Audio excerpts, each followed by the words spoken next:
I don't know if anybody from my tribe of atheists ever thanked you for giving us a shout out at your first inaugural, but you did mention non-believers. That's right. I think it was part More of... than once. More than once. I mean, it's not just in that speech. I've done it often. Well, we appreciate it. Because we do feel like untouchables to a degree. I mean, I don't know if you saw the latest religion survey, but almost a quarter of the country are nuns. Right. They're not, no, they're atheists, agnostics, or they just don't want to get up on Sunday morning.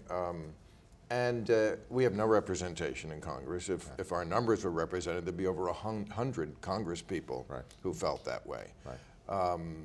It just seems like we are not included in the basket of diversity in America, which is odd because we are the biggest minority. That is a bigger minority than any other minority you can name.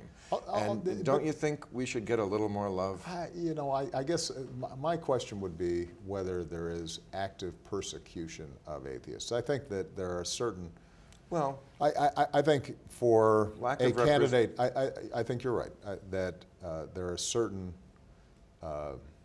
we might be more occupations, scientific. probably most prominently politics, where there would be a bias against somebody who's agnostic or atheist in running for office. I think that's still true.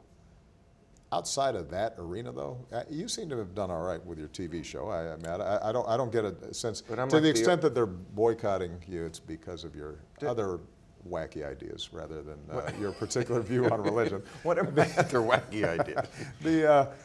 You know, I usually agree with you. I think the average American, if they go to the workplace, somebody's next to them, they're not poking around trying to figure out what their religious beliefs are.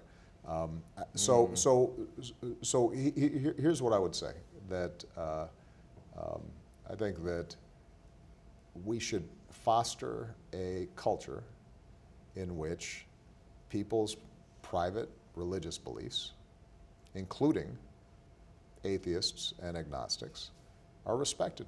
And that's the kind of culture that I think allows all of us then to believe what we want. That's freedom of conscience. That's what our Constitution guarantees.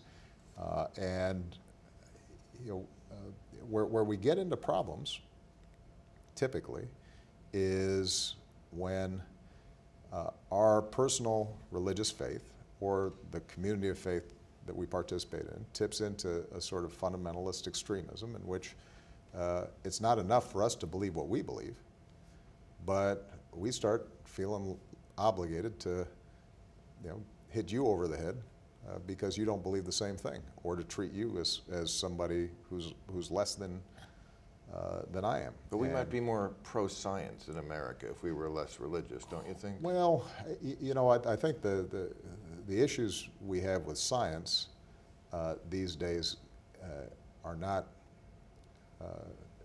restricted to what's happening with respect to religion. There are a lot of very religious scientists around. I think the problem is that in our school systems, and to some degree, and this is where it is relevant, with school boards around the country that are mandating curriculums and textbooks, you start seeing this weird watering down of scientific fact, so that our kids are growing up in an environment where everything's contested, that nothing is true, because if it's on Facebook, it all looks the same. And if you're reading something from a Nobel Prize winning physicist next to, you know, some guy in his underwear, you know, writing in his basement, or his mom's basement, on text, it looks like it's equally plausible.